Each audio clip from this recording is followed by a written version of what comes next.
Do you want to know how to talk to your child about difficult topics? I'm Nicholeen Peck, and I teach all over the world about parenting, good communication, how to build strong family bonds, all through the lens of the principle self-government. And in this video, we're talking about difficult topics. What are some of the difficult topics that you are dealing with? We're going to be talking about some difficult topics that many parents face, and then we're also going to talk about how to open conversations with your children so that you can have some really productive conversation about some of those things that are touchy or difficult to talk about.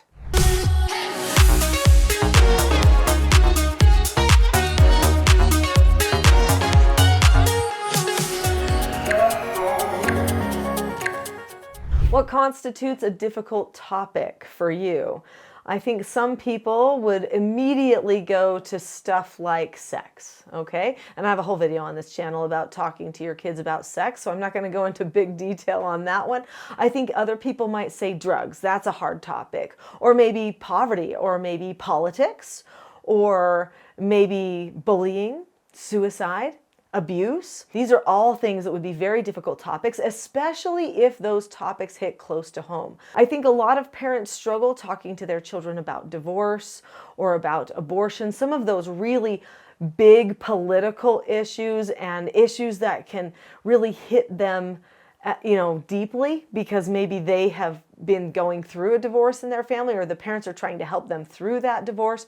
Those would all be things that would be considered very difficult topics. One of the things that makes difficult topics easier to discuss is by having a really secure, firm foundation for the child to be able to balance that topic on. So what does that mean, a sure foundation? I'm talking about a moral foundation. For many people, this might go to their faith foundations or their religious foundations as well. But if your child has a really firm moral foundation, they know what's right and wrong, good and bad, true and false. They understand their identity, your identity, the roles in the family, what life is about, where they're headed, who God is, who's over it all, those types of things. Then the child has an easier time being able to sort out difficult things as they come. So that is something that we want to always be feeding, is that good moral, psychological, faith-based foundation that our children can rely upon when they're trying to figure out, what do I do?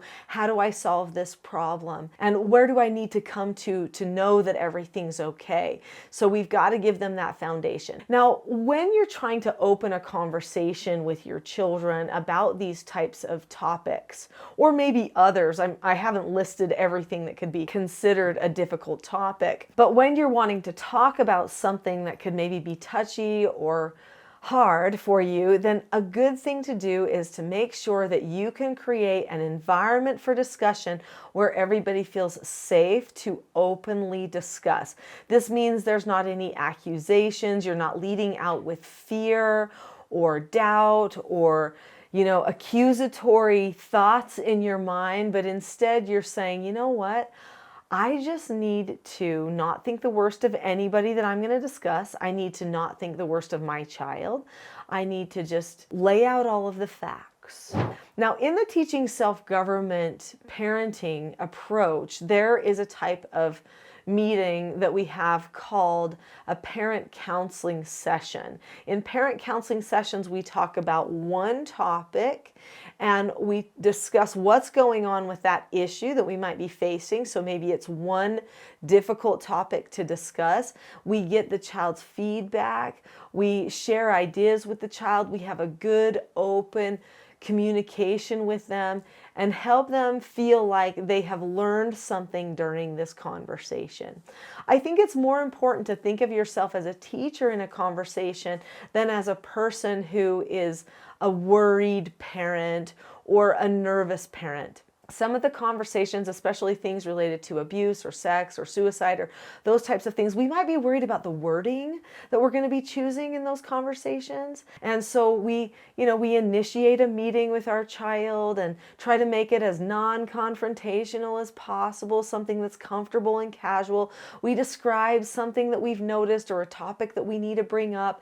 I think it's always a good idea to break the ice by saying, I know this can feel awkward to discuss, or we don't usually discuss something like this, but I just wanted to make sure that you knew the real story about this before you started hearing stuff somewhere else, or before you started getting mixed information. That's going to be really important for you.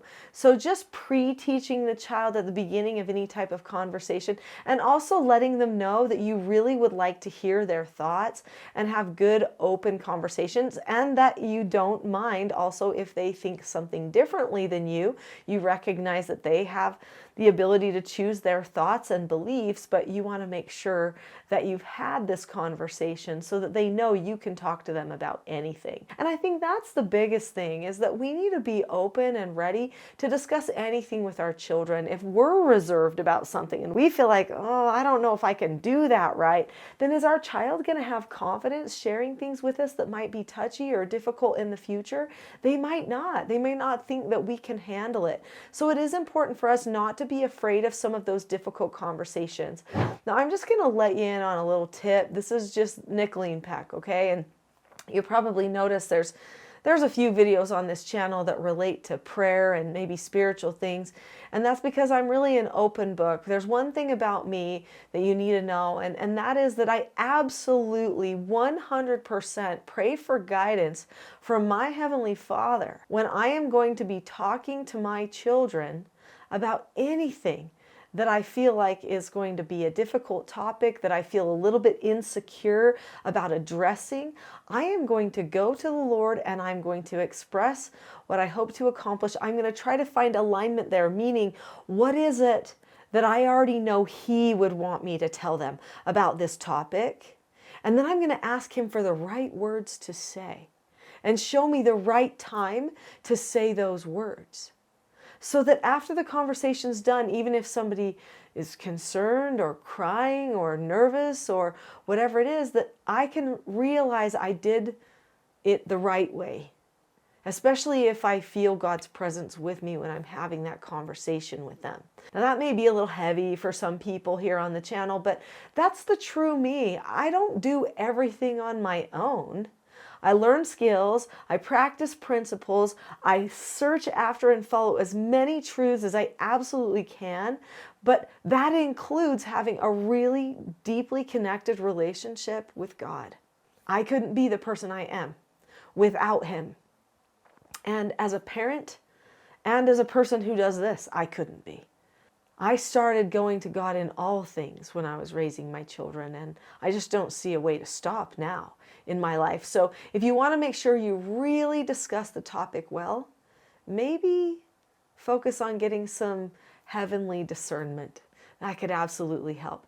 Now, if you're a person that maybe isn't as much into having a relationship with God, then that's not going to be the approach that you're going to take. But there are some other things that you can do to make sure that you feel a little bit more confident in the conversation. Maybe ahead of time, just list out a couple of key principles that you want to settle on. Maybe something like the principle of honesty, or maybe the principle of forgiveness, or, depending on what that particular topic is that you're going to be discussing with the child. Maybe it's a relationship problem that they're having with you or with somebody else. And then here's the thing, after you have your conversation, well, plan ahead, have the conversation, and afterward, say it was done. It's done. The conversation is done. Let it go. Don't come back to it again and again. That can actually ruin it afterward. The children need to feel confident enough to move on from whatever that heavy or difficult conversation happened to be. And you need to too. You need to be able to just focus on the relationship and just being who you are after that, which is so important. Probably one of the best things you can do is focus on your calmness prior to having this type of a conversation. Calmness is key to hitting the heart of any topic that you want to discuss. So making sure that you don't feel emotional, judgmental, or worried in any way. There is a gift that I have for you. It's called a Calm Parenting Toolkit. In the description below this video, there's a link to it, and you can have it for free. It says teachselfgov.com/toolkit. So if you click on that video now, you can have the Calm Parenting Toolkit and all 10 steps for calmness for free. Click on the link. I'll see you there.